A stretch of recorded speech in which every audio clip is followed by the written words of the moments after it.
নৃত্য পরিবেশন করবে নৃত্যরং একাডেমির শিক্ষার্থীবৃন্দ। নবান্ন উৎসব উপলক্ষে সাংস্কৃতিক অনুষ্ঠান, এটা হচ্ছে নওগাঁ মুক্তি মোড়ে। চলেন একটু দেখি।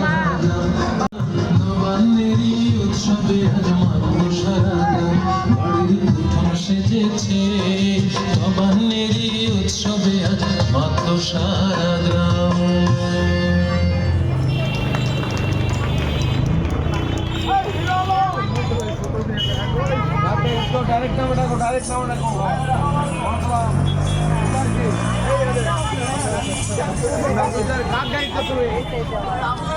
নৃত্যানুষ্ঠানের এই পর্যায়ে নৃত্য পরিবেশন করবে নৃত্যরং একাডেমির শিক্ষার্থীবৃন্দ।